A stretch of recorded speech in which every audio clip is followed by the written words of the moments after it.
Alright guys, nandito kami ngayon, nagtipon-tipon at hihingian ko sila, yung mga guests natin tonight, hihingian ko sila ng mga opinion about sa Pilipinas na pangyayari, ang mga kaganapan sa Pilipinas, kung ano nang nangyayari sa ating mahal na Pilipinas. Okay? So let's interview Edie for the first one is Edie. Okay, Edie, are you ready? Introduce yourself, please. Yeah, I'm Edie Dilantar from Leyte, Isog Nidong. Okay, good. Isog yun si Edie. Good. Alright, Edie. Ano lang ha, brief question lang. Tapos, isang question, tapos yun lang para lahat mabigyan natin ng chance. So, anong masasabi mo doon ngayon sa kinakasuhan or ini-impeach ang ating Vice President? So, do you agree with the impeachment to our Vice President? Or disagree? Or if you disagree or you agree, you have to back up what is your opinion. I totally disagree. Okay. And whatever they are cooking to impeach my beloved BP Inday, they are not gonna win. Okay. And I'll take it to the bank. Okay? Nice. I'm sure of it by heart. Alright. Laban, Inday! Isog Niday! Bisaya lagi! Liti og Cebu! Okay. Another one, introduce yourself please. Anong pangalan natin? Ako si Raquel. Hi Raquel. From Abra. From Abra? Oh, Ilocana guys! Ilocana! Yes! BBM! Ilocana to! Maisog! Maisog! There you go. Alright, my question to you is, dahil ngayon ay nagkakagulo-gulo na ang ating Senado at ang Congress, anong masasabi mo about yung PhilHealth na ngayon tinututulan ni Amy Marcos noon, nagngangabil siya kay Tambaloslos dahil inayawan niya ang AKAP. But now, nangunguna si Aiming, nag-sign sa AKAP, inilipat doon kay Tambaloslos. Anong masasabi mo doon sa 26 billion na binigay doon sa AKAP? Go! Sa lahat ng question mo, I disagree. And I don't like it. Kawawa ang Pilipinas. Kaya tayo, maisog tayo, lahat ng inonomine ni PRRD, ibubuto natin. Duterte, maisog, PDP laban. Okay. Go tayo. Okay, before I let you go, anong masasabi mo kay Amy Marcos? Totoo ba niyang minahal ang Duterte or ito'y mangga lamang? Mangga lamang. Kung totoong minahal mo ang Duterte, dapat mahalin mo ang iyong Pilipinas na aking Pilipinas, ating Pilipinas. Alright, introduce yourself please. MGM from La Union. Oh, La Union is Ilocano! Alright, so, okay, kasi Ilocano ka, ngayon, personal question ito. Ikaw ba, kailan ka ba bumaliktad na ayaw mo na sa BBM? Kailan? Nung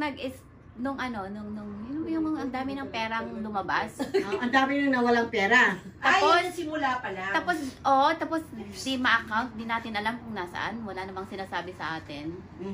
Tapos, flood control.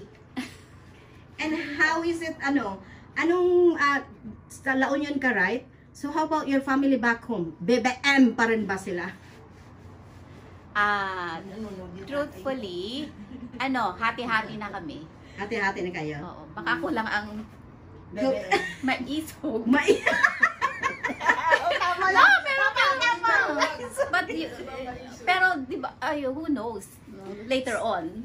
Anong nagtulak mo na magbaliktad dahil alam ko, bumaliktad dahil alam ko ang mga La Union, ang mga Ilocano ay talagang solid na solid yung mga yan.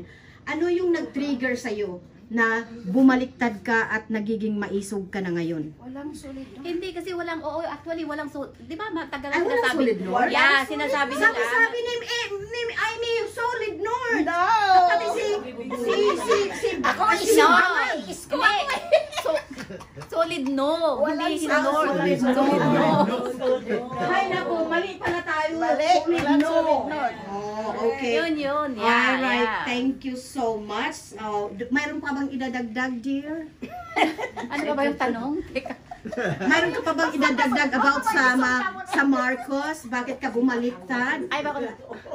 Wala na. Kasi, Wala na? Ano, gusto ko lang yung talagang good governance. Oo. Kasi ngayon, ang dami ng utang ng Pilipinas. Eh, wala pa tayong pandemic. Yes. Eh, paano pag nag-pandemic na naman? Trillion, meron pa bang mas malaki sa trillion? Grabe. Oh. That's too much So, hindi already. na natin mabayaran. Hindi na, pati yung magiging apo ko, Wala pa, hindi pa nilabas, may wala. utang na. Yeah. So, Yan, masaklap. Thank you so much. Yes. Kaya From La Union. tayo po mga boboto, please mag-isip-isip tayo para sa ating kinabukasan ng ating mga apo-apuhan. Please. Be smart. Right, please introduce yourself, my dear. Okay, I'm Connie Tito from Davao. Ooh, Davao, solid Davao. Solid Okay. Duterte ito. Solid Duterte itong interviewin natin ngayon. Okay. So ngayon, ang tanong ko sa iyo is,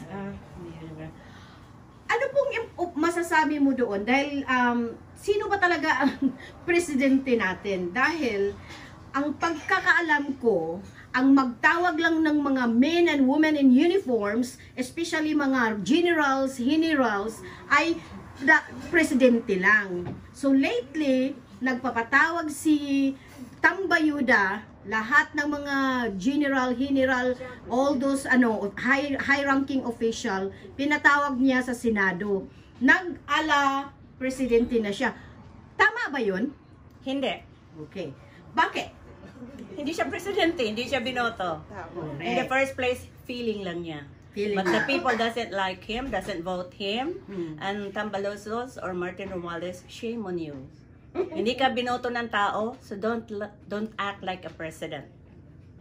Good Okay? point. Yes. Step down. You don't deserve the Congress. Step down. Yes, correct. The Yung mga 34 ginagawa niya ngayon, nagbigay ng bigay, nagpamudmud ng mga ayuda, is that the right thing? No. Okay. So, Ask me why. why?